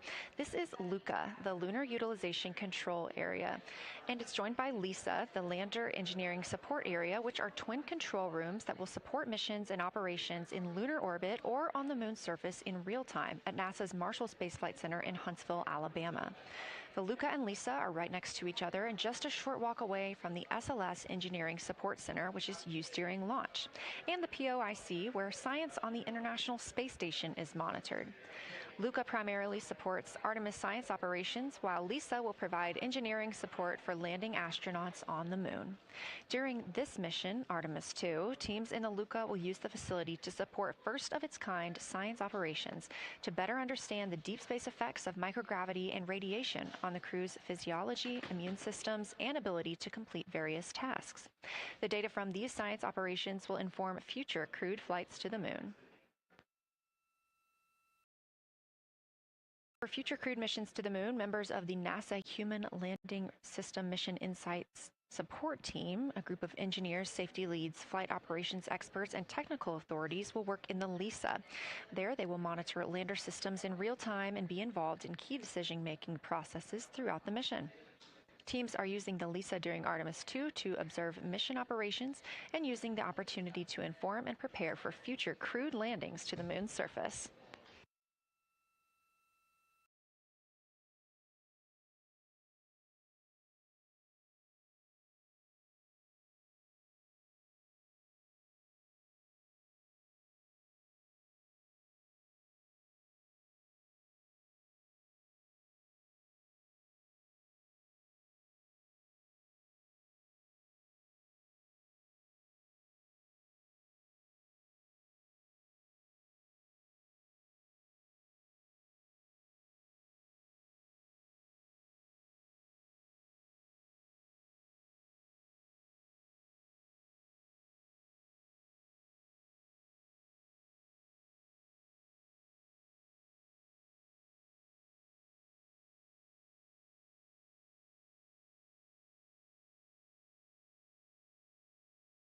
We now expect to regain communications with the astronauts aboard Orion in about 17 minutes. In the meantime, a little overview of how our crew members flying by the lunar far side at an altitude of between 4,000 and 9,000 miles are testing the capabilities of the Orion capsule. Artemis 2 visualization lead Ernie Wright has simulated views of the flyby using detailed topographic maps of the lunar terrain and photorealistic lighting scenarios. The Artemis 2 crew members have been using these visualizations to prepare for this historic mission, which is paving the way for future exploration of the moon's surface and beyond. So the most exciting thing to me about Artemis 2 is just the return to the moon. We haven't been there in 50 years. Human eyes are going to see parts of the moon that haven't been seen by anyone before. It also recommits us to exploring the solar system in a way that we haven't in a long time. And I think it provides an opportunity for younger generations to understand the excitement of doing that kind of exploration. Artemis is our return to the moon after 50 years. The emphasis of Artemis is going to be, first of all, science, but second of all, learning to sustain a presence on another world. First on the moon, but we're hoping that that's a stepping stone to Mars and other destinations in the solar system eventually. Artemis 2 will be a flyby mission. It's not going to land. We're testing all of the technology that we've created for flying to the moon since Apollo. A lot of systems have been modernized, and we need to make sure that all of those work. The astronauts will be looking out the window at parts of the moon that have never been seen by human eyes before. They will be flying by the moon at an altitude that's much higher than Apollo's orbits. And so they will see the entire disk of the moon, including areas that are closer to both the North and South Pole that astronauts from Apollo never saw. All of that depends on the lighting, which we really won't know until launch day, but we can practice with different lighting scenarios. It's hard for people to sort of picture that in their mind. If you can make a visualization of it, show them a movie, that helps everybody choose the targets and also practice aiming at those targets. The astronauts have actually been looking at these visualizations through the lens of the camera and practicing aiming at the various targets. This is a map of the surface of the moon, obviously, but it shows what the Apollo astronauts could see in sunlight while they were in orbit. The brighter parts are the parts that they could see. The darker parts, like this entire area here and places that are farther north and south, are places that they couldn't see in sunlight, either because it was nighttime there or because it was beyond the horizon of the astronauts. All of the Apollo flights orbited the moon at a distance of about 110 kilometers. Because the astronauts were flying at such a low altitude, their horizon was actually quite close and they couldn't see the North and South poles. And this whole area over here was not in sunlight at the time. And it includes this amazing impact feature here called Oriental. Oriental is a very large impact feature. It's about 650 kilometers wide. It's got multiple rings. These are rings that form like ripples in a pond from the impact, but of course it's on a huge scale. The middle of Oriental has that sort of dark basalt lava covering it, like the dark spots that we see on the near side. It's one of the biggest ones that's more on the far side than the near. So seeing it with human eyes and sort of picking out features that maybe you don't even see in robotic cameras is an important goal for the mission.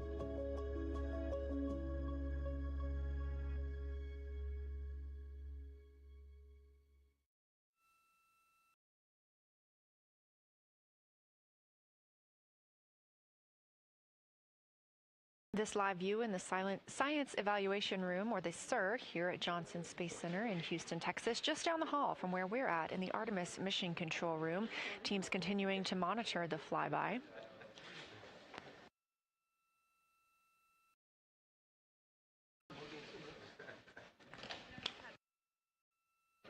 The crew continues their observations of the moon, even though they are out of touch with Earth. We expect to hear from them in 12 minutes and 26 seconds. Again, this is approximately 40 minutes loss of signal while they are out of reach of the Deep Space Network. Right now, they are imaging or attempting to image lofted lunar dust. Throughout our coverage, we've talked a lot about the science and engineering behind today's lunar flyby, but we also spoke to the crew about what the moon means to them and how they see its place in human history.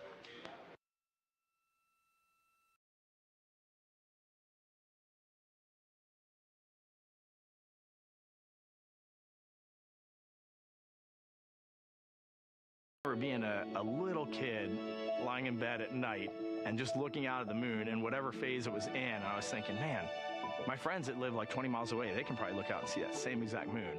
And then when I was in the Navy and I would look out at the moon and I'd be halfway around the planet, and I would think, man, my brother can see that moon where he is, and he's halfway around the planet from where I am. And it's a connection of life on Earth. We can all look up and see that moon. It represents history. It is a witness plate. Everything that's ever happened to the moon is still written on the moon. There's no processes of wind or change in the Earth, geologic processes like we have here that change it. And something that's been telling and can read out the story of its own evolution, there's something beautiful about that.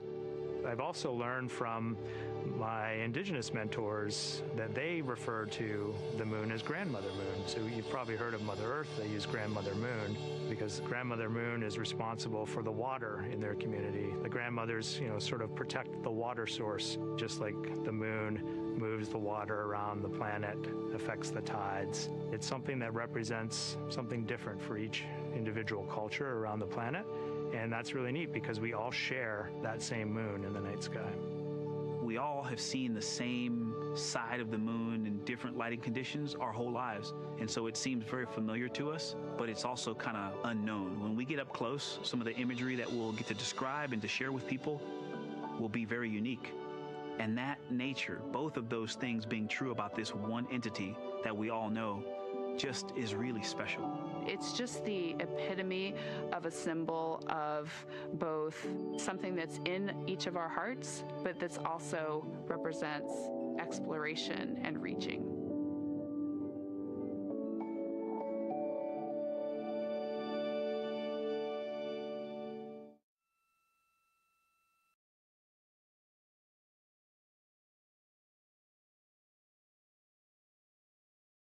You're looking at a live view inside Artemis Mission Control here at Johnson Space Center in Houston, Texas. We are currently out of contact with the Artemis II crew. This was a planned, or not really a planned, but a tracked loss of signal that occurs when the crew flies behind the moon. We use the Deep Space Network to communicate with the crew, and when they are behind the moon, they are out of reach of that Deep Space Network. And when you consider our nonstop communications during the time in which we live, this is even more striking.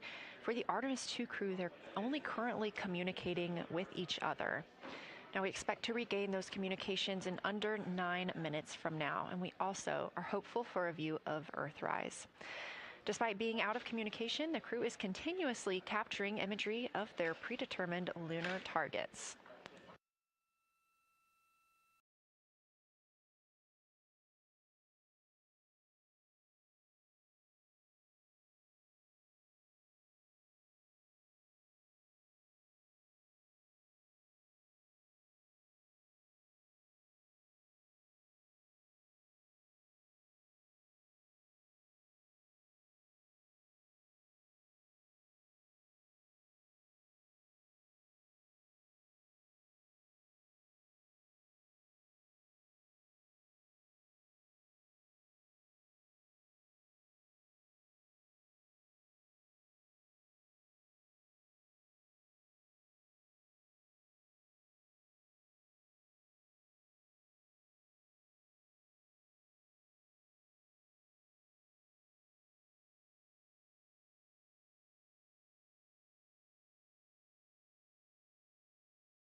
Now about 7 minutes, 25 seconds until we anticipate regaining communications with the Artemis II crew aboard Orion.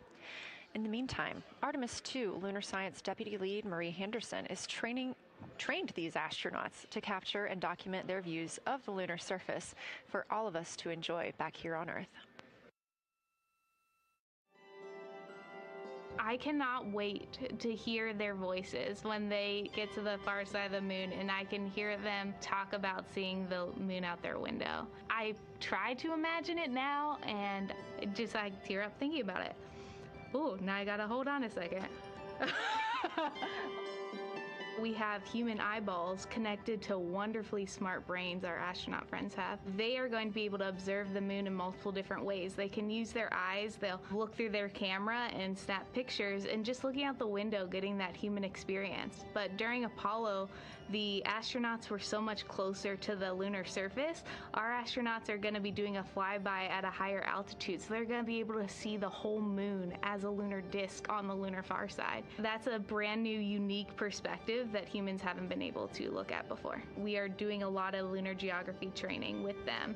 They have study sessions and quizzes they can do that are assigned to them. You know, even if you're an astronaut, you still get homework. We actually get in the mock-up. In that enclosed physical space, we have to think through the hardware that they have, the cameras, the computers, their microphones to make these observations. There's 4 windows up front. Through one of those windows, one of our astronauts will be using a Nikon D5 camera with an 80 to 400 millimeter lens. So something that allows them to zoom in really far and actually take more detailed observations of the surface. It's almost like looking through a pair of binoculars as well. It's just like being a geologist out in the field. They're telling us what they're seeing, looking for colors, textures, different morphologies, and comparing the region that we're having them look at to the regions that are around them. We have a science team that is planning the targets that are going to be observed, putting them all on the timeline of how they're going to be observed, and then taking the first look at the data when it comes down. The Apollo astronauts were only on the moon for 300 hours total, and they only went to the equator. That's like going to places that were safer landing sites, and they only saw so little, 300 hours total. And so we have so much more to explore and so much more to learn, and we are the beginning of the next generation that gets to start being a part of these discoveries.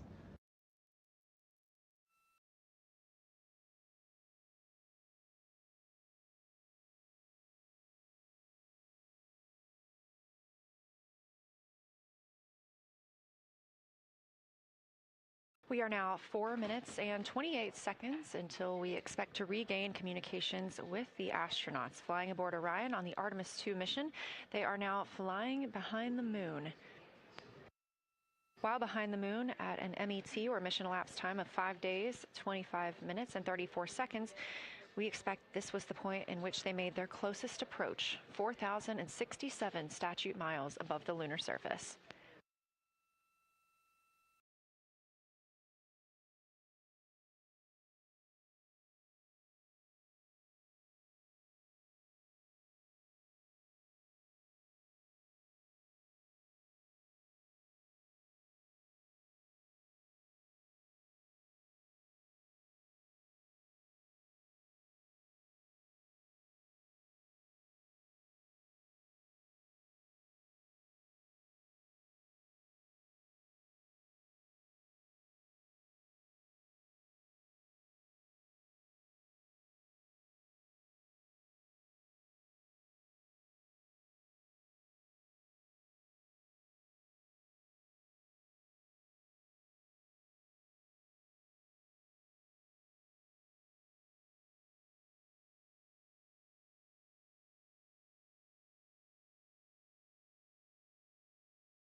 We're live in the Artemis Mission Control Room in Houston, but we are not the only room monitoring today's flyby. As you can see, this is the SIR, the Science Evaluation Room. It's in the same building and just down the hall. It's a multidisciplinary science team supporting the Artemis 2 crew in real time, including experts in lunar geology, impact cratering, volcanism, polar science, imaging, and visualization. You can see the SIR here. That's the Science Evaluation Room. It's embedded within Mission Control to provide science input during live operations like what we see today. But additionally, the Science Mission Operations Room is a back room that processes data, evaluates imagery, and supports rapid analysis. We also have our science officer, Kelsey Young, here on console today. She's serving as the primary interface between the science team and the flight controllers, ensuring science priorities are represented during mission execution.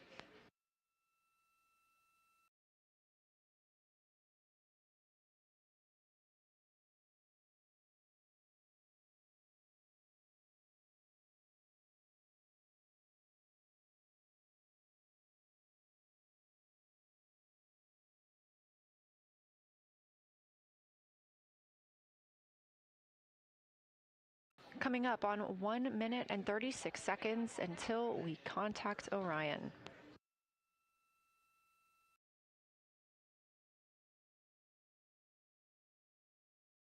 Meanwhile, aboard the spacecraft, the crew has continued executing their lunar flyby tasks.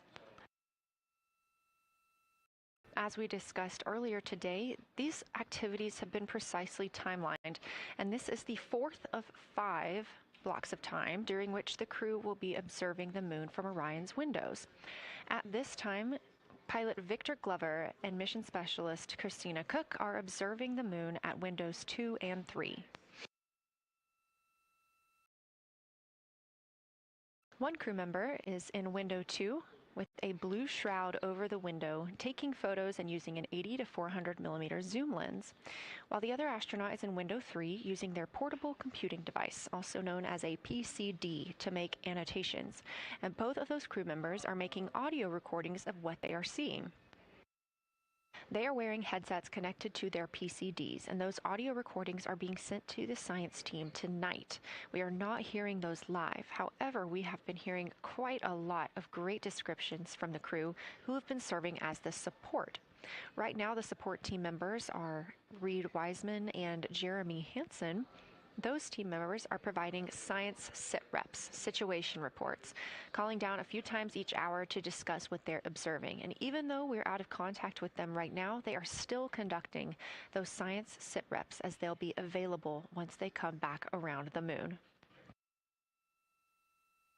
The situation reports include how the crew is positioned, any missed targets, or anything unexpected they saw. They're also including lunar target descriptions, any hardware issues, and their emotions and reactions.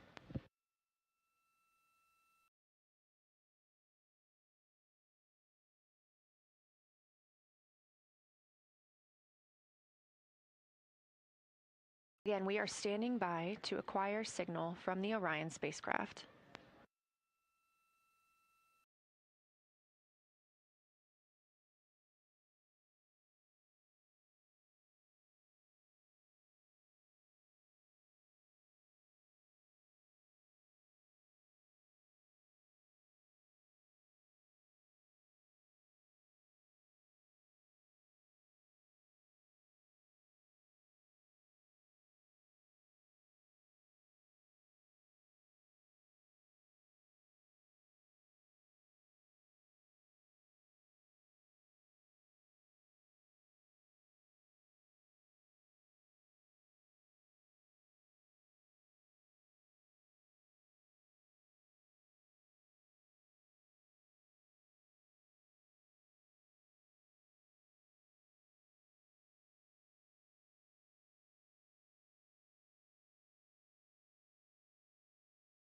We're in the Artemis Mission Control Room at Johnson Space Center, getting our preliminary contact with Orion, that acquisition of signal coming after a 40-minute loss of signal, during which the crew was flying behind the moon, out of contact with anyone on Earth.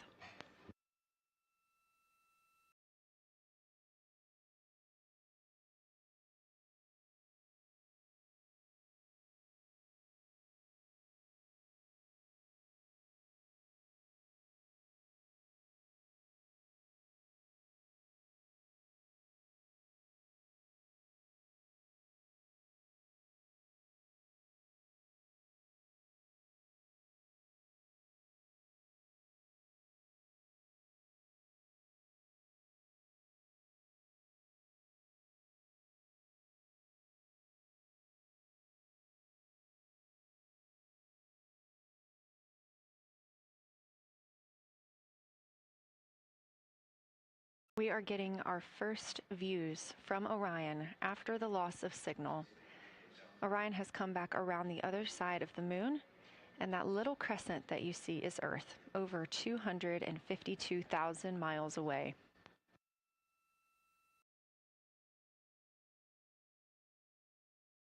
With this transit complete, lunar flyby continues, but Orion has also technically begun its journey home.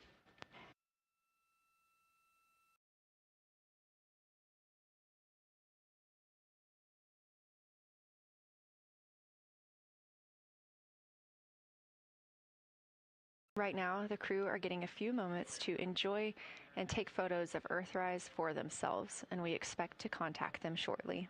But we do have good signal coming from Orion.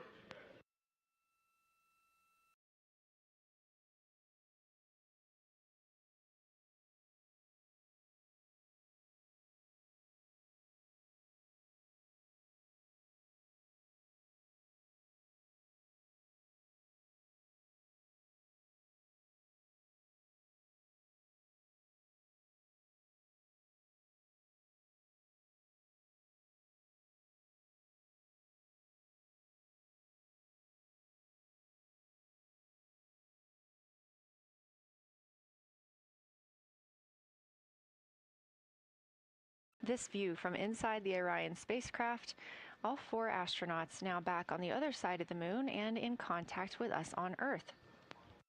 Their tasks for lunar flyby did not stop as they went behind the moon and out of contact with us.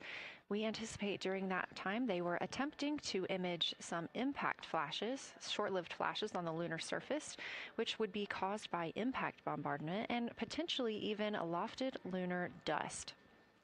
Right now, of course, they are getting pictures of Earthrise. After this target, they will get a short observation break. It's about an hour long, actually. Houston, integrity, comm check. Integrity, we have you loud and clear. How many?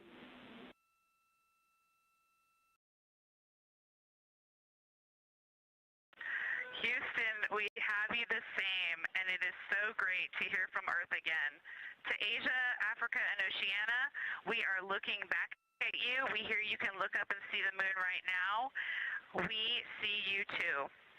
When we burned this burn towards the moon, I said that we do not leave Earth, but we choose it. And that is true.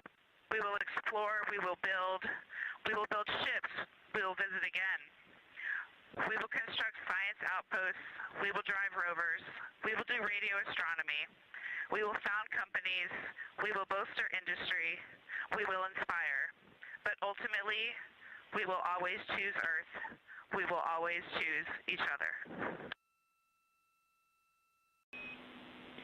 Integrity from Earth, our single system, fragile and interconnected, we copy.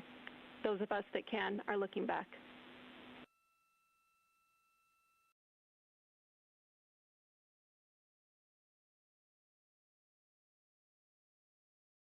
We are happy to say we copy.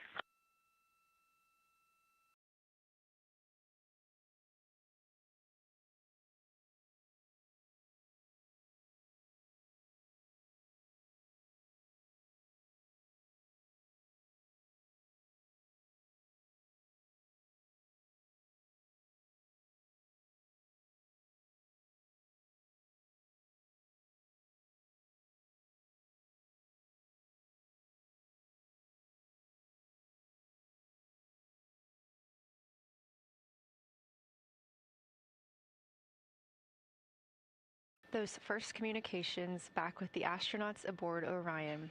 Christina Cook calling back to what she said just before translunar injection burn, that with this burn, we do not leave Earth, we choose it. The translunar injection burn served as not only what put them on this trajectory to fly around the moon, but what also committed them to splashing down in the Pacific Ocean on flight day 10.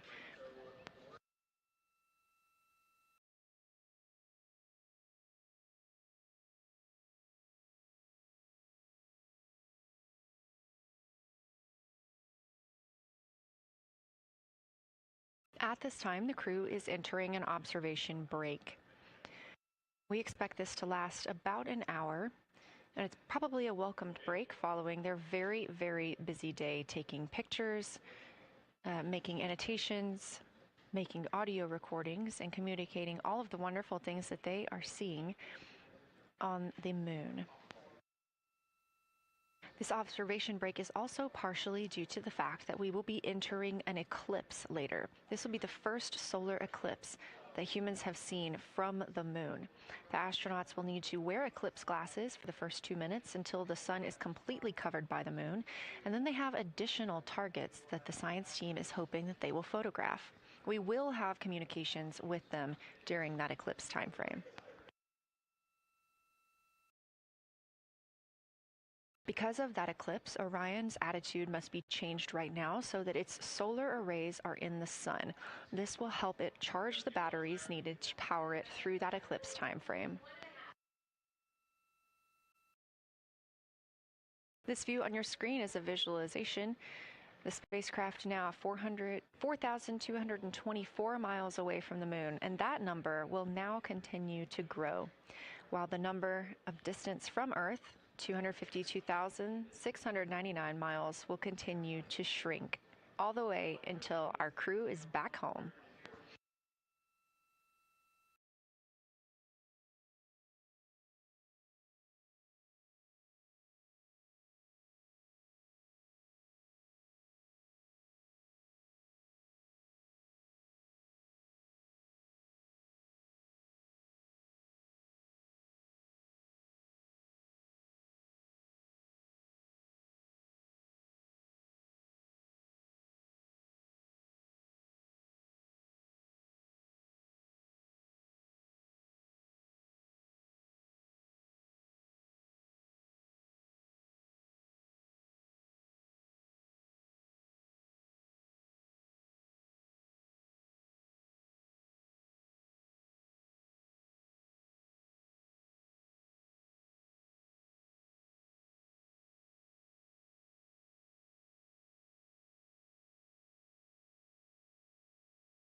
Again, we are MET, mission elapsed time, 5 days and 58 minutes since the launch of Artemis 2. We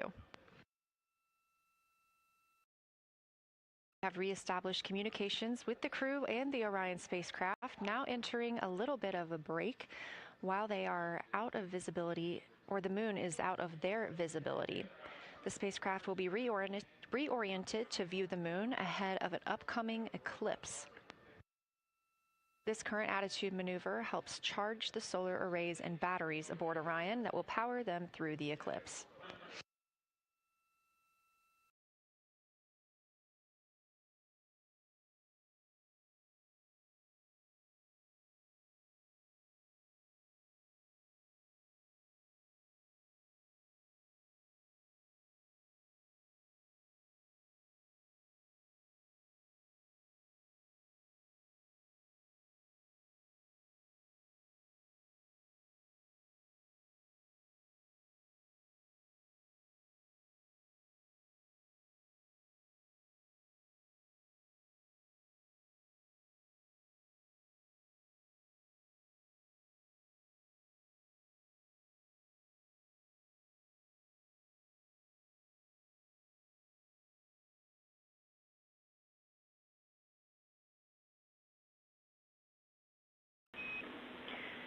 Integrity, Houston.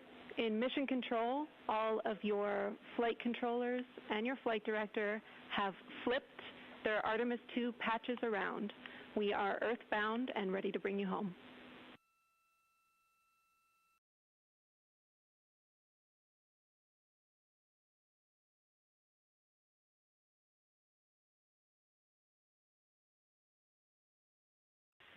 That's great.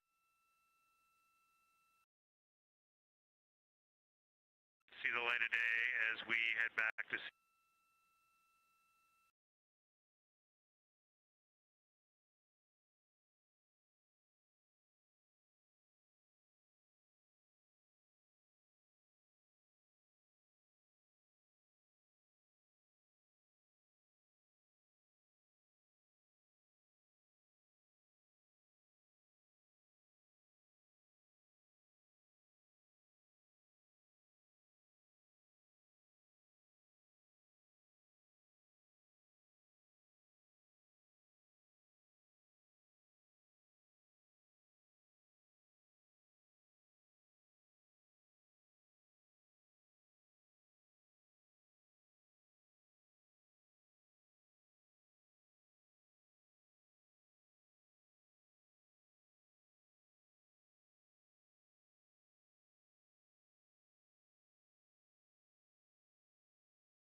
A very special moment just now in mission control. Ahead of the crew's flight to Kennedy Space Center and during one of their last sims or simulations here, they visited the mission control team in Artemis Mission Control in Houston and brought us each a patch. Everyone in the flight control room has had these on their signifiers at their console. On one side of the patch that you've probably seen is the moon with the Earth behind it. Now that we've passed behind the moon and we are returning home, the flight control team has instructed everyone in the room to switch their patch around so that the Earth is closer and the moon is behind us. We are really looking forward to seeing the Artemis 2 crew, and the Capcom Jenny Gibbons did call that update up to the crew that the flight control team here has turned their patches around as was instructed by the crew during that last sim, and we are counting down the days until they get home. They are now 5 days, 1 hour, and 3 minutes mission elapsed time into the Artemis 2 mission.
Joining me here in the room, Artemis Mission Control, I have Angela Garcia, Artemis 2 Science Officer. Thanks for being here, Angela.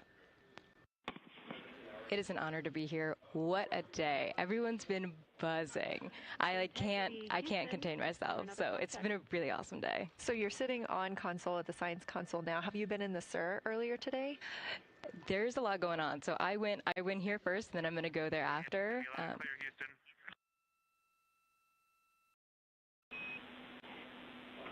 All right, Integrity, we hear you. That was a little clipped, but I think we have a better link now. We experienced some blockage from a solar array. We moved it, and we are in bias tail to sun.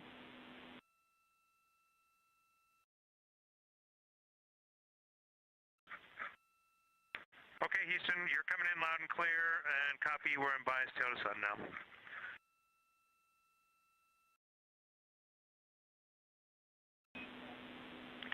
Affirm and Integrity, just so you know, we did not hear your response once we flipped our patches. Jeremy, we heard you call down, but you were clipped, and then we briefly lost comm. Glad we're back.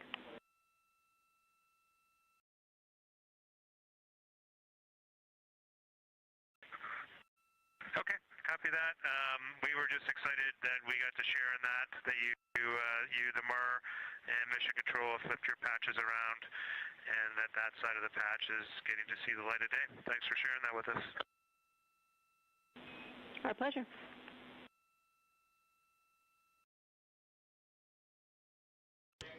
Okay, Angela, so can you tell me a little bit about your role supporting Artemis 2 and the science preparation for the mission? Yes, so I'm one of the 3 science officers. So Kelsey's been on console all day. I'll take over kind of closer to the end of the day. And then Trevor Graff is on the planning shift. And so it's the 3 of us in this 24-hour cycle supporting the mission. And so the science officer console is a brand new console to mission control. And it's not every day that you get a new discipline incorporated into mission control. So it's been such a significant milestone for us. And it's just a testament to like the commitment that the Flight Operations Directorate and NASA have, that they're going to be integrating science and maximizing science throughout Artemis. So it's really exciting. And then the science preparation. So I'm on the operations team, but I'm also on the training team. So all the incredible training and shout-outs that you've gotten today, it warms my heart. It warms everybody's heart in the science evaluation room. I promise you that. But so all the classroom training, the field training, the mission simulations, right? We were part of all of it, and that is what we did to get the crew to be. They are a part of the science team, and they are the forefront, that nice edge, and they're just been doing such a great job today. I know. I imagine that you have to be pretty proud of them. Their reports have been fantastic. So I would like to know a little bit about how you have developed procedures for this crew. What kind of science activities are they carrying out inside the spacecraft? Yeah, so the procedure development has been a unique challenge. I would say the exploration science that we're doing is inherently pretty flexible, and operations is, I'd say, inherently has more structure and rigidity. And so to marry the two and to operationalize the science that we want to get done has been a challenge. But I think we've been able to go through these processes and create good products at the end and have a good plan. And yeah, it's been really great. What was the second part of your question? Just what kind of these science activities that they're performing, which of those have you really had a hand in? Yeah, so a lot of the procedures help organize what the crew is doing in the cabin. And I know we've talked a lot about what they've been doing, and they've been doing a lot, and it's been a little dark, so I can re-explain what some of those things that they're doing. So the observation blocks are about an hour long, and the crew is organized, the 4 crew members are organized into 2 pairs of 2, the window team and the cabin team.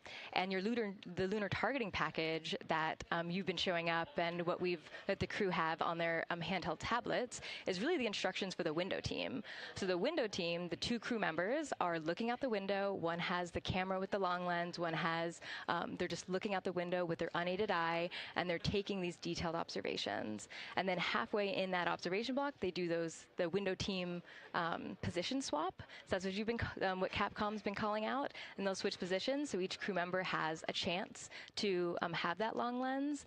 And then that's just what the window team is doing. There's also the cabin team, where they also have duties that they're doing. We're asking a lot of the crew in this time. And then the cabin team, they have the interior camera, and they're taking images inside the cabin. They're also supporting the window team, where, you've heard some call-outs where looking out at the bright moon and then looking inside the dark cabin and looking at their LED screen is a lot. So the cabin team is also helping support, target, and guide the window team into specific targets on their plan.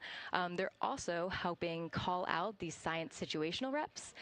So they're looking out a different window and listening in to what the crew who are really down and in the science on the window team are doing, and they're giving us insight. And those recordings that the window team is doing are going to be uplinked or downlinked overnight, and we're going to be able to chew on that data. But yeah, they're helping. They're doing a lot. And so making sure we have a plan that's flexible, but also make sure